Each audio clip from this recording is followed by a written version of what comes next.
Despite recent improvements in the state of housing across the nation, it still feels like when a chainsaw cuts your leg and you are applying a plaster.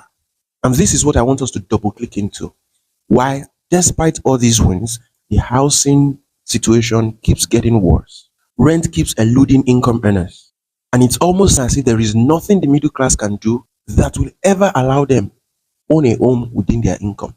So let's start from the campaign promises and how really the government, the current administration, is staying true to those promises. President Bola Ahmed Tinubu promised that he was going to ensure that the government builds more houses, that mortgage falls back to a single digit rate, and really these things have been implemented and we can all see. Even recently, the administration also revealed its plan to build homes for veterans, and that is added to other housing initiatives that is targeted at specific groups of the citizens. But despite that, there are still bigger issues that this is not solving. And this is why I personally believe that beyond building more houses and beyond targeted initiatives for specific groups, which is actually necessary, I mean, by all means, let's have them. But beyond all this, the core of the housing problem lives in our outdated and poor, unresponsive planning. What I mean is, our planning is actually not for us. But to make you understand what I mean, let's go down the memory lane. So, before independence, the form of planning we knew was what the British handed over to us, what the colonial masters handed over to us. But in its sense, the form of planning, the form of infrastructure development, the form of housing that they implemented was the exploitative type. And you will see this in how they built infrastructure. They built railway lines that cut across the areas they were extracting resources from and which helped them to export these resources. And their housing also followed this order because soldier go, soldier come, barrack remain. So the housing was not for the individual, but rather was for administrative purposes. So you come, whether with your family or with your staff, serve your tenure, and return to your country. And that was the basis for their housing planning. And because these were administrative staff, the form of planning that they brought was the planning for where top government officials lived, which is equal to our current kind of GRAs. And so when they left and we took over, the form of housing planning that our top government officials inherited was the kind of housing that you were given, not the kind that you work a few years and you save instrumentally, not the kind that works on mortgage. And very quickly, this fostered a sense of entitlement, a sense of greed. Now remember that the housing was to serve the post, not the occupant's life goals. This housing transformed into serving the occupant's life goals. It started becoming permanent housing where top government officials converted public housing into permanent residences. And because this quickly became the symbol of influence, the symbol of we have arrived, we easily embraced that over how they catered to density, over how they catered to the middle income earners. And we quickly adopted this big man type and style of city planning. Now remember, they built staff quarters. Even these staff quarters became privileged housing. So you see how housing that used to be for the office, that used to be administrative, became aspirational, privileged, and exclusive. And as we reached independence, instead of correcting all of this and fine-tuning this process, what did we do? We simply continued in that process. But think of it, the people who this planning style favored were the people making the policies. And so it was not far-fetched that they would not introduce policies that made it easy for regular, average citizens to access the same kind of privileges that they had access to. But that is only one part of this issue because remember that where this form of housing and real estate practice came from, mortgage was a system. But for us, we adopted the full ownership method of housing. And the more we pursued this full ownership style of housing, was quickly becoming widely adopted and highly competitive. Everybody started scrambling for the best real estate value, for the best location, for the best home value, and ultimately serving personal interest, serving greed and corrupt intentions. Housing quickly started becoming out of reach for a lot of people, which fell within the low to middle income class. And naturally, because Nigerians know how to adapt, we know how to adjust. What happened? We started going to the outskirts, started buying land, save for years to afford land, build slowly, and then hope for God to do a miracle, while the top government officials gathered the prime locations for themselves.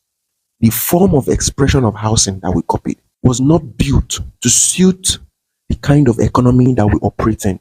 We copied top government official kind of housing in a low to middle income kind of economy without any form of accessible or affordable financing structure and without an economic structure that actually supports or empowers people to access this housing by themselves. And because the cost of finance or the cost of ownership of these homes was far above the income level of most people, everyone then started looking forward to government subsidy, to government housing or government loan. So you see how and why this real estate for the rich, housing for the high income didn't start today. It started long ago when instead of making housing accessible and affordable and creating systems that enable access for everyone, housing became something of privilege, something reserved for the top officials, and even government housing became a privilege for top executives, politicians, and people in close circles with government. So let's compare all these age-long practices, all these things that have almost become entrenched in our way of life, and compare them against what the administration promised. Yes, all these promises look good, and thankfully, the administration is also doing its best to implement them. But how well will this trickle down? Fast forward to today, where only government now subsidizes housing, where the cost of rent is averagely more than half of a typical person's monthly income, where it will take 20 to 25 years of not touching your salary at all to save enough to afford land in a city where you live and work. Where, if you choose to live in the suburb or city outskirts where land fits your income, there are no adequate infrastructure systems to support that kind of lifestyle, where access to mortgage is still less than 1% in a population of over 200 million, and where more than half of that population earns below global income standards, when even land titling is cumbersome.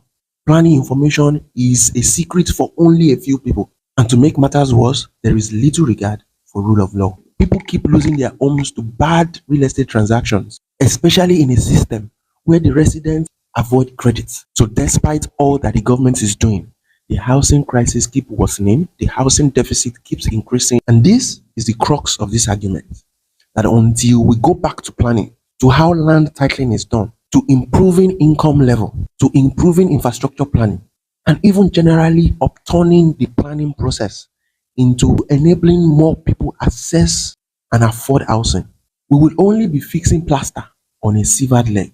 And this has been the core and the foundation of my argument that yes, let's build more public housing, let's target specific groups within our economy, within our society. But beyond that, we need to make our planning, our city planning more responsive. Let's redesign our cities in such a way that actually accommodates more of the low to middle income earners and gives them access to property ownership, whether by mortgage, whether by just their direct income, or whether by building more public housing. Let's redesign our city planning to accommodate diverse real estate and property ownership models that caters to the needs of the low and middle income. Let's improve earning capacity, that is, let's raise income, and then implement a more robust infrastructure planning system, keyword being system. Let's move infrastructure planning from just being mere campaign promise to an ongoing sustainable practice that supports and sustains lifestyle of the residents and citizens.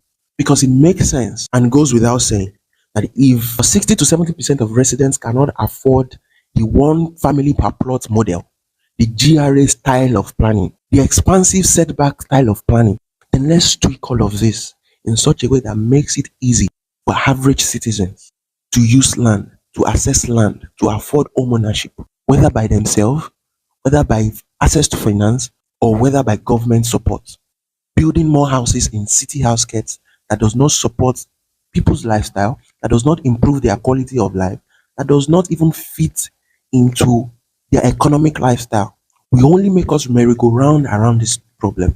The true solution to housing is in a more robust economic planning, economic distribution, and economic empowerment that is actively supported by a responsive city planning. I hope this helps.